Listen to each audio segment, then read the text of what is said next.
State. She envisioned a future where all workplaces are safe and hazard-free. Today, we mourn the 146 workers who tragically were killed in this fire. But we are also very thankful for the millions, literally millions of lives that have been saved thanks to the strong laws and regulations that are in place to protect our workforce.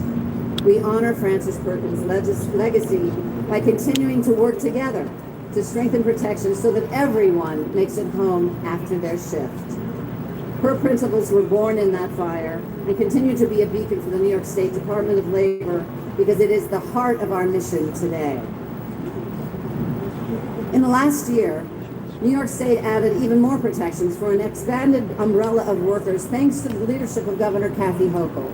She proclaimed June 2025 to be Worker Safety Month, marking the implementation of 3 new worker safety laws: the Retail Worker Safety Act, the Fashion Workers Act, and the Warehouse Worker Injury Reduction Program. I'm sure all 3 of these acts would have made Frances very, very happy. These new laws are now enforcing safeguards to protect more New Yorkers than ever before. But we cannot stop. As the world of work evolves, so should the measures that we take to maintain the standards of safety that we embrace here today. Like Frances Perkins, Governor Hochul is focused on protecting our youngest and often our most vulnerable workers. Last year's approved budget included measures to increase the civil and criminal penalties in her child labor law violations. This has been done in this state for decades. The governor understands we are truly the inheritors of our economy, and we must do everything at all costs because they truly are our future. Her message is clear. Workplace hazards that endanger children are simply unacceptable in the state of New York. That work does not stop. In addition to physical safety, Governor Hochul is acutely aware of the importance of ensuring New Yorkers' overall well-being. She has continued efforts to make New York a safe and affordable place to live, work, and raise a family. Her proposed budget this year includes a different kind of protection for workers, and that is getting to truly universal child care in New York State, which will allow more working parents to participate fully and remain on the work site. And the protections we're talking about will make sure that they can, of course, return home safely to those children. I know that each and every person here today understands the importance of keeping New Yorkers' workers safe, and I know that I can continue to count on all of you to work with our department to prevent future workplace tragedies like this one. Again, thank you for inviting me here today. No worker should ever be left to suffer the horrible fate of these poor workers who lost their lives 115 years ago. Please join me in remembering the victims and the families as we honor their legacy. And today we remember Mary Goldstein, 18, and her sister, Nina Goldstein, 22, Ethel Schneider, 20, Vincenza Pinello, 30, and Josephine Camarada, 17. Thank you.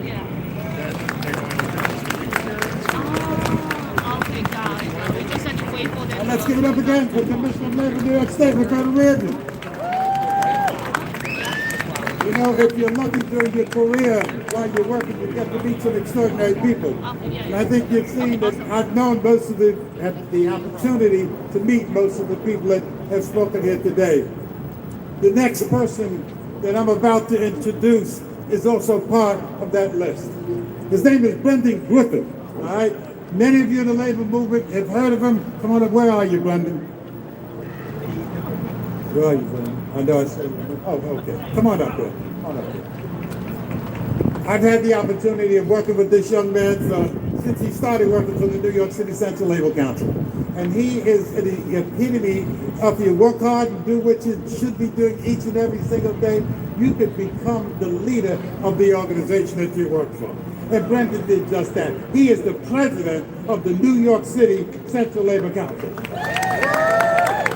And many of you have seen Brendan because he's done so much work with us, not only here for this event, but he's coordinated a lot of activity. I'm sorry. He's coordinated, I thought I talked very loud. He's coordinated a lot of activities in behalf of workers in this city. He has been not only been an extraordinary friend, but an extraordinary labor leader. Last July, he was elected the president of the New York City Central Labor Council, and I was part of that body that debated, there was no debate as to who should be the next leader of the New York City Central Labor Council. And that was no easy task. That was no easy task, but everybody knew the work that he had done and the contribution that he had made and the contribution that he will continue to make in behalf of workers in the city will certainly be great. So it warms my heart to be able to introduce not only a colleague, but a friend. Please welcome, give a big round of welcome to Brendan Griffin, President of the New York City Central Labor Council.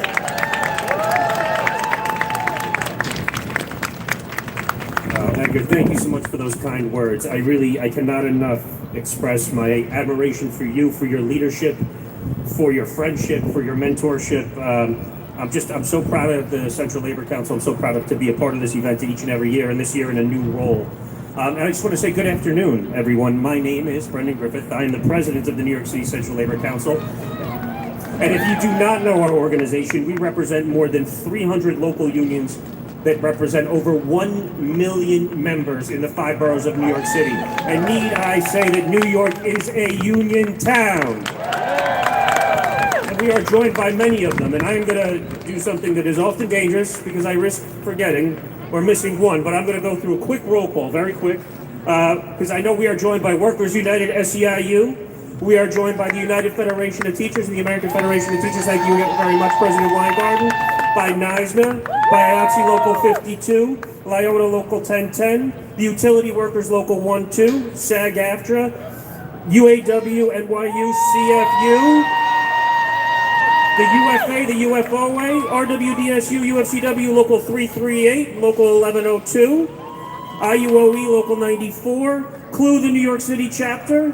We have OPIU Local 153, APWU New York Metro, IATSE Local 764, ICG Local 600. I saw carpenters before, steel workers. I see PSC CUNY, UCATS, NICET, the News Guild, CSCA, AFM Local 802, IDG, AFSCME, and we also have a lot of great allies to the Central Labor Council and the New York City Labor Movement. We have the New York State AFL-CIO, the Westchester Putnam Central Labor Body, NICOSH, CWE, the Cornell Worker Institute, the Jewish Labor Committee. Once again, New York is a union town, sisters and brothers. And I do want to just recognize some important news that we saw this morning. Nearly 1,000 members of Contract Faculty United UAW, the full-time faculty members here at NYU, have reached a tentative agreement after going on strike Monday for a fair contract. We want to just make sure that their contributions are recognized. The New York City Labor Movement, we congratulate you, and we stand with you as you review and move towards ratifying a contract that reflects the value of your teaching, your research, and your creative work. Congratulations. So, sisters and brothers, today we are here at Washington Place and Green Street to commemorate the 146 workers who lost their lives in the Triangle Shirtwaist Factory fire, most of them young immigrant women. We honor their lives, we say their names, and we carry their memory with us.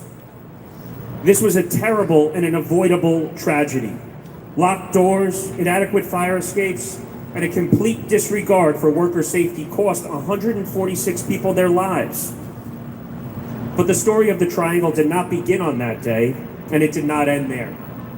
Just 2 years earlier, tens of thousands of garment workers, many of them also young immigrant women, took to the streets in what became known as the Uprising of the 20,000.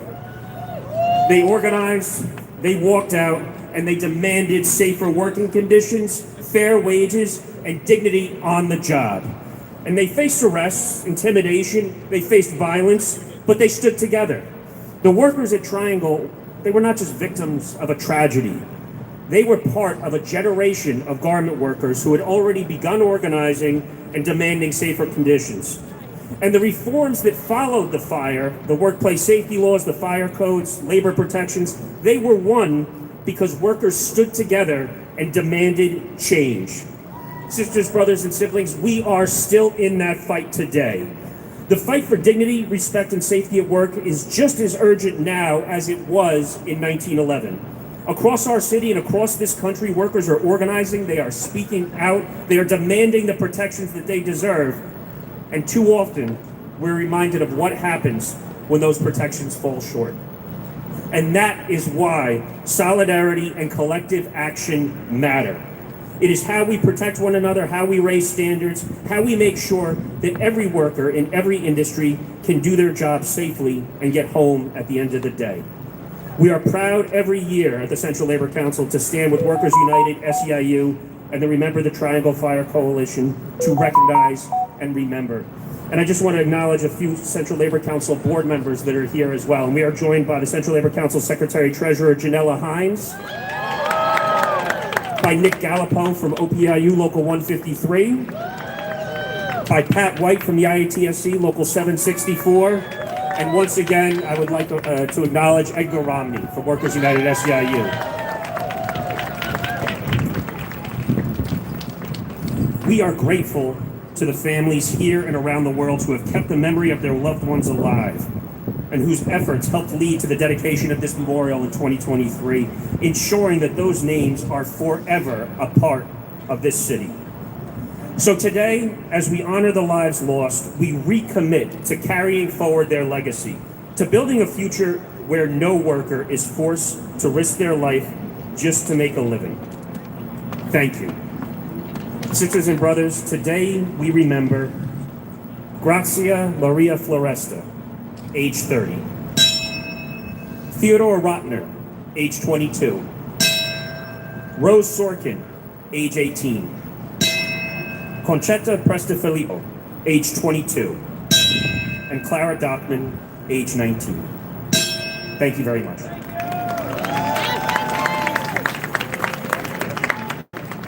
Thank you very much, London. We have a number of elected officials that I want to acknowledge their presence, and when I'm finished, I would appreciate if you gave them all a round of applause. We have Brad Holliman, Pasigo, who's the Manhattan Borough President. We thank you for being here. Harvey Epstein, New York City Council member, is with us. Sam Levine, Commissioner of the New York City Department of Consumer and Worker Protection. And Priscilla Wisdom, Executive Director of the Mayor's Office to Combat Anti-Semitism. Please give them all a round of applause.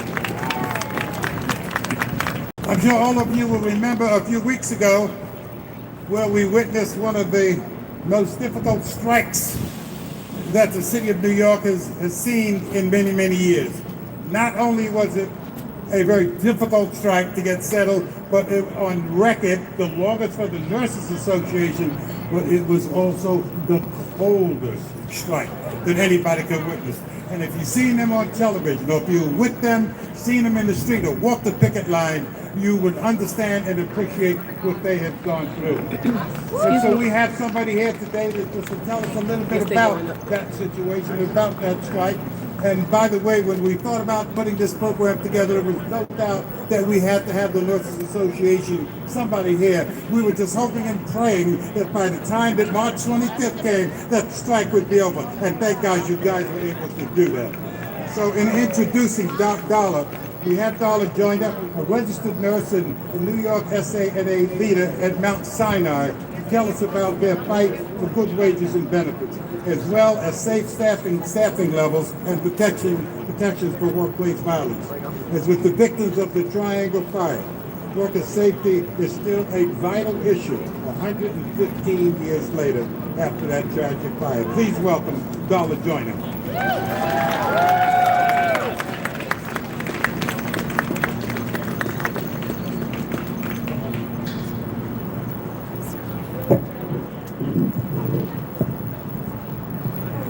Hello, my name is Darla Joyner, and I'm a registered nurse and local NISNA leader at Mount Sinai Hospital. It's an honor to join you here today to commemorate the anniversary of the Triangle Shirtwaist Factory Fire and to remember the 146 workers, mostly immigrant women and girls, who perished on March 25th, 1911. The terrible working conditions that led to this tragedy spurred action from the labor movement on health and safety and workers' rights. Workers and organizers didn't just mourn, they organized, and they helped enact laws that protect us today. The Triangle Shirtwaist tragedy shaped New York as a union town, and NYSDA members are proud to carry on that tradition today. As a union of nurses and healthcare professionals who are predominantly women, including many immigrant women, NYSDA is still answering the call to better our working conditions. Nursing is a dangerous profession. Nurses experience some of the highest injury rates. Nurses are regularly exposed to violence, musculoskeletal injuries, infectious diseases, and more. Unsafe staffing levels leave us even more exposed to these hazards and also present a risk to our patients. NYSDA nurses at 12 private hospitals in New York City just concluded a successful contract campaign aimed at improving patient and nurse safety. That is something to celebrate, definitely. Thank you. These three hospital systems, Montefiore, Mount Sinai, and New York Presbyterian, went on the largest and longest nurses strike in New York City history. Our fight for fair contracts captured the world's attention and highlighted the ongoing need to protect workers and to fight corporate greed. NYSDA nurses were able to win agreements that improved patient and nurse safety in New York City hospitals. We are proud of our accomplishments, and we recognize that we're walking in the footsteps of workers and organizers who came before us. I can't think of a better way to honor the legacy of the women and the girls who perished in the Triangle Fire than to continue fighting for what's right, pushing to improve working conditions, and showing our bosses and the world that New York is a union town. Thank you.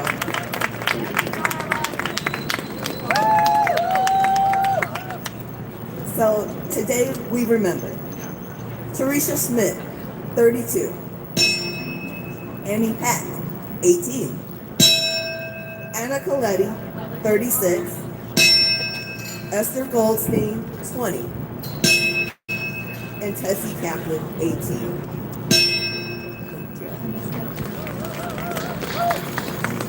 Thank you very much, Starla. And we're getting close to where everybody will have an opportunity that wants to lay a flower and call a name as well. We've got two more speakers to go. Our next speaker is Emily Bass. Emily has an intimate connection to the Triangle Fire as a relative of Rosie Weiner, who died in the fire, and Katie Weiner, who survived. An author, public health expert, and activist in the fight for global health justice, Emily Bass is proud to be here along with her mother, Suzanne Treadbass, who has been an extraordinary supporter of this effort and the work of the Triangle Fire Coalition as well. And her tireless work has led to the creation of this memorial, representing the families gathered here today in body and in spirit.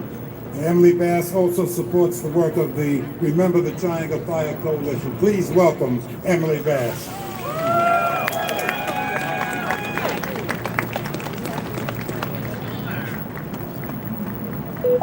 Hello, New York. Can I hear you?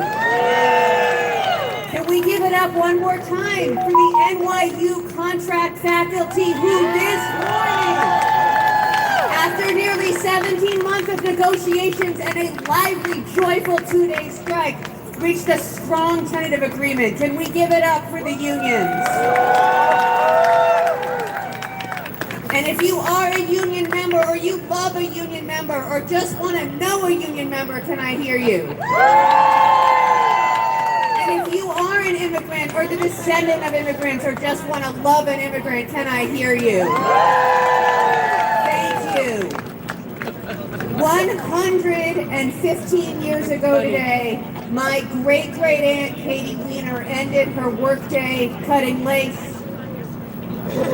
She was putting on her hat and coat so that she could go home with her sister, Rosie, when she heard screams of fire. At the trial of the owners, Blank and Harris, Katie described how she crisscrossed the shop floor looking for Rosie and then went to the stairwell door that we heard the students from El Puente tell us was locked. I began to holler, "Girls, the door is locked," she said at the trial. "Then where did you go?" the lawyer asked. "Nowhere." "How long do you suppose you remained at that door?" "About 3 to 5 minutes, she said. "I stood at that door till the last minute." We all know why she stood in a room filled with smoke and screams, waiting until the last possible moment to leap onto an elevator. She did not want to leave her sister, Rosie, behind. And she never saw her sister alive again. Katie should not have had to make that choice to leave someone behind. Nor should the mother in Lakeland, Florida, who gave her 4-month-old baby to her pastor before ICE agents took her away. That's right. Nor should child garment workers in the toxic fumes in yet another fire in Dhaka, in Bangladesh, in October 2025, who found a way out even though yet again the roof door was locked. No one leaves beloveds, friends, co-workers behind willingly. A system of greed, capitalism, racism, and xenophobia locked the door 115 years ago, and last year in Dhaka, and this morning in factories around the world. And you know what Katie did while she stood there? For 3 to 5 minutes, she bore witness. She told the courtroom, she cried out again and again, "The door is locked."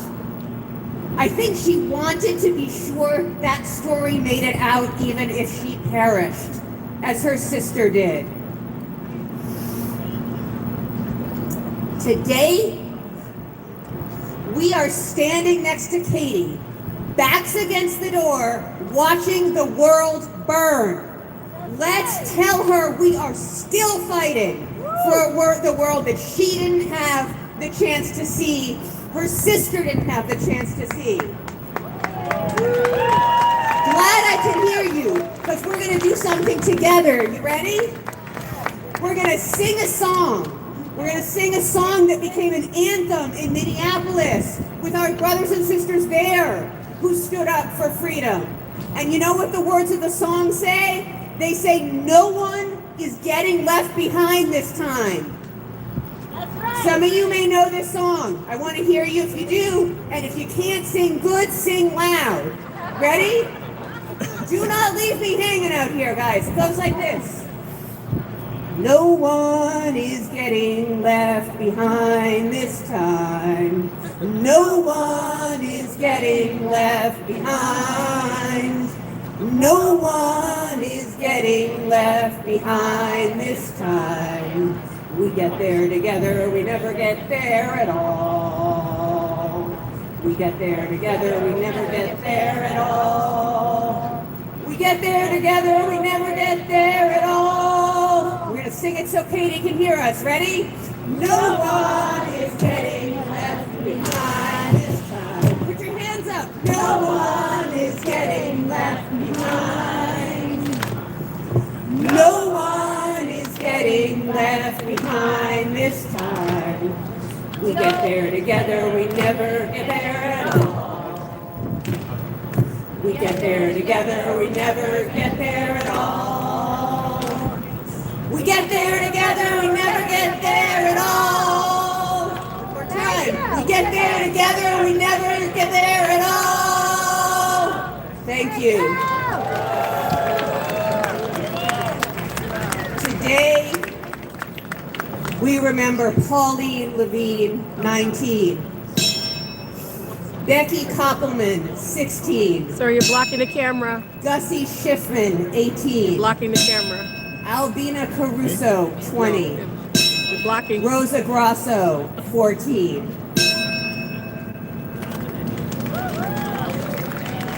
Thank you very much, Emily. For our final speaker, we're going to call up Emily Bauman, who's going to give us an update on what transpired with the NYU faculty that went on strike earlier this week. We're glad and we understand that that situation has been resolved, and we ask Emily Bauman to come up. She is on the organizing committee of the Contract Faculty Union, UAW, Local 7902. She teaches global studies and has been a contract faculty member for over 20 years. Please welcome Emily Bauman. Emily?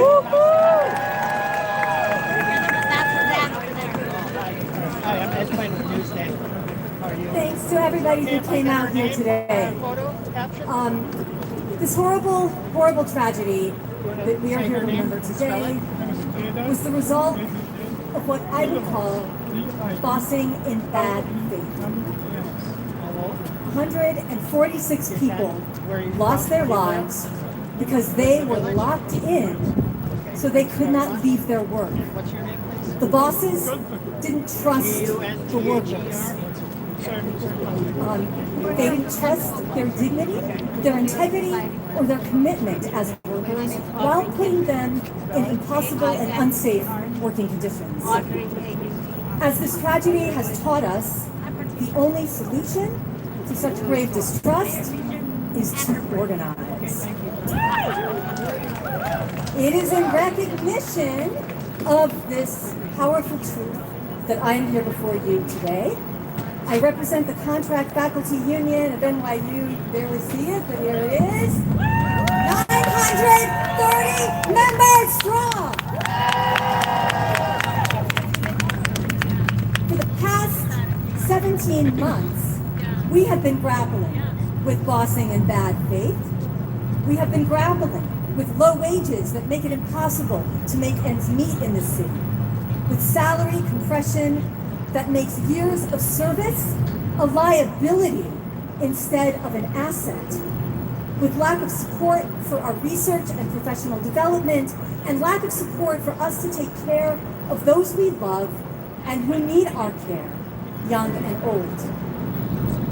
Today, at 1:58 a.m., after a 2-day strike, we won.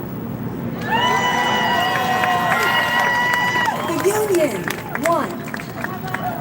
We won just wages, academic freedom protections, an anti-bullying policy, protection against AI. We won recognition of our contributions and service to our students and to the university, and recognition of our pride in what we do. Above all, we won recognition of the importance of being a faculty together. For behind every teacher is a community brought together in support, camaraderie, struggle, and love. It is this community that has achieved our historic win today. It is thanks to our amazing bargaining committee, our tireless organizers, and the hundreds of workers who showed up when they were called.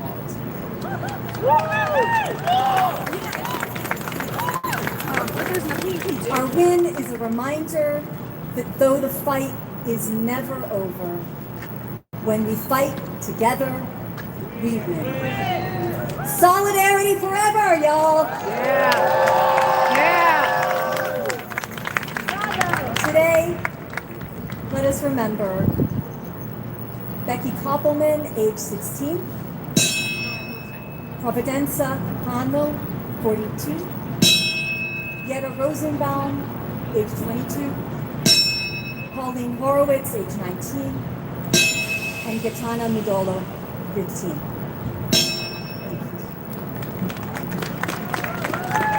Thank you very much, Emily. Congratulations to you and your team for getting such a good contract and winning all those benefits. Well, that concludes the speaking portion of our program. But before I invite you to walk over and lay a flower at the base of the building and call the name of one of the victims who died, let me extend my deep appreciation and thanks to all of you that have come out and been with us, particularly those of you that have stayed with us. We see that it is getting a little bit more colder than it was a little while ago. And I also want to extend my deep thanks and appreciation for Aaron Lecter, who did the streaming. Give him a round of applause for those folks that couldn't be here, but actually had the opportunity to watch the program today. I thank you all. And with that, I invite all of you to come over and pick up a flower, call a name, and lay it at the base of the building. And thank you again for joining us. And remember, those of you that would like a book, we've got some books in the back there. If you want to know more and learn more about the Triangle Fire and how this beautiful memorial was built, we've got some books in the back there if you'd like one. Thank you. And thanks to the interpreters also, by the way, who have done an excellent job as always. Thank you very much. Hello? Can you hear me? Okay, so please come, let's line up over here, and we will give you a flower. You will then read the name of the flower and that's on the flower, and the fire officer will ring the bell, and you can lay it by the memorial here, please.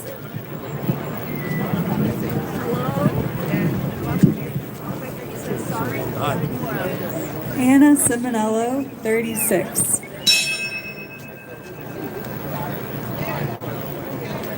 Fanny Rose, 21. Katerina Gianastasio, age 22, and her sister, Rosa Bona Bassanino, age 33, and finally, Michelina Nicolosi, age 23. Rachel Grossman, age 18. Maria Maraglia, age 30. Annie Miller, 16. Fanny Hollander, 18. Nettie Leibowitz, 25 years old. Rosie Brennan, 23. And Sarah Brennan, 17.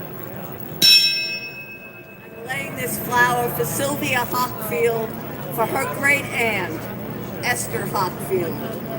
And I'm laying this for Dee Dee Friedman and her great aunt, Bessie Deshevsky.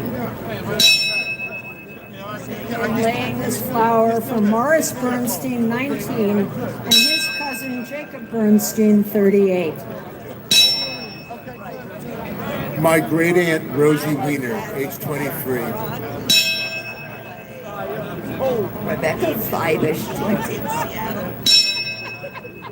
Well, you know, there's My great aunt Santina Salemi, age 27. Santina's cousin Rosie Chirito, 18, and their friend Josie Del Castillo, 20. Great-granddad Katarina Uzzo, 24. My great-grandfather, Leigh Brzezowski, also known as Louis Rosen, age 33. Julia Oberstein, age 19. Grandma's first cousin, Laura Brunetti, age 18. Debbie Driansky, age 20, my aunt. Tessie Wiser, age 21. Bertha Kula, 19. Pushpalata, age 41, from Sri Lanka. Mary Herman, age 40. Rosa Anger, 19. Bessie Rosenfeld, age 22. Essie Bernstein, 19. Masha Gerstein, 17. Ben Slover, 25.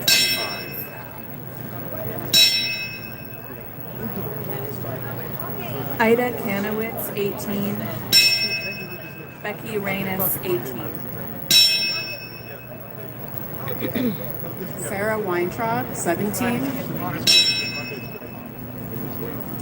Anna Pascualicchio Ardito, 28. And her little sister, Antonietta Pascualicchio, only 15 years old. Yetta Fichtenholz, 18 years old. Sylvia Eisenberg, 17. Annie Starr, 30. Calman Donick, 24. Michelina Cordiano, 30. Katerina Maltesi, 39. Lucia Maltese, 20. Rosier Maltese, 14. Ida Jakovsky, age 19. Mary Leventhal, age 22. Bertha Wendroth, age 18. Yetta Berger, age 18. Jenny Rosenberg, age 21.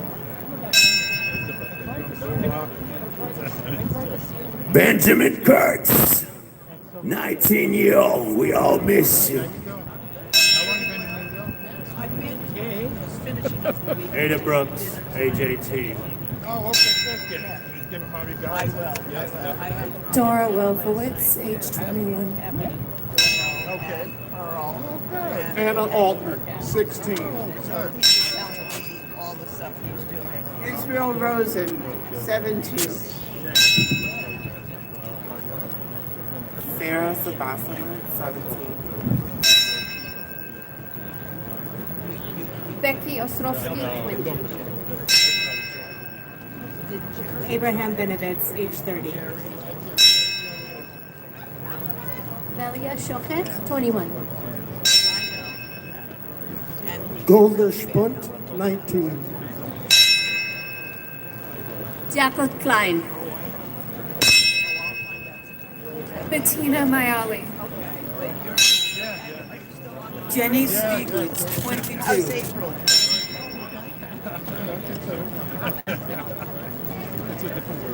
Yetta Goldstein, 20. Max Florin, 23.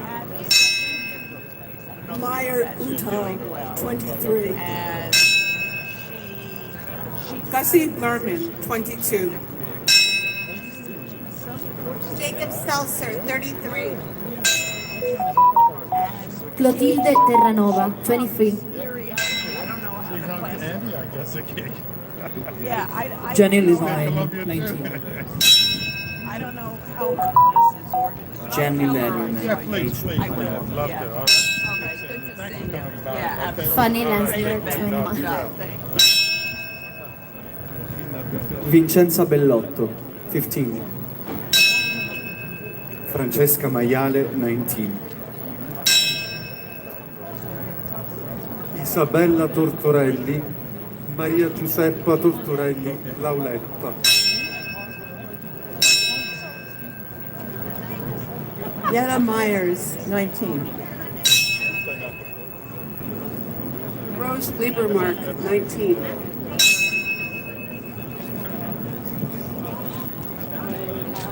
Rose How Mel, are you? 15. Oh, good to see you. You haven't given up on me, have you? Emma Rothstein, 22. Oh, you're welcome. All right. Jenny Pildescu, age 18. Sam Tabak, age 20. Yeah, okay. Go ahead. Well, how are you? Oh, wow. All right. Rose Friedman, age 18. Got the hat. Yeah. All right. Still got that one. I have one of them left somewhere. Yeah, relics. Serafina Serchina. I hope, yeah, I would. And her sister, Teresina Saracino, 27. Joseph Wilson, 22. Diana Gurjoy, 18. Rose Mankowski, 22. Sarah Gitlin, age 17. Jenny Stein, age 18. I'm sorry. Sunday. Bertha Grad, age 25. Sonia Wazotsky, 17. Play red carnations for everyone who has died at work this year.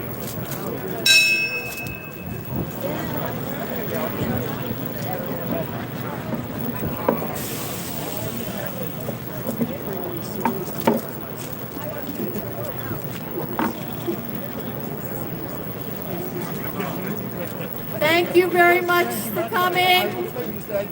See you next year.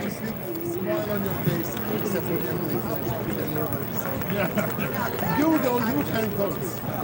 I saw your mind. No, but you saw her. Powerful speakers. All right.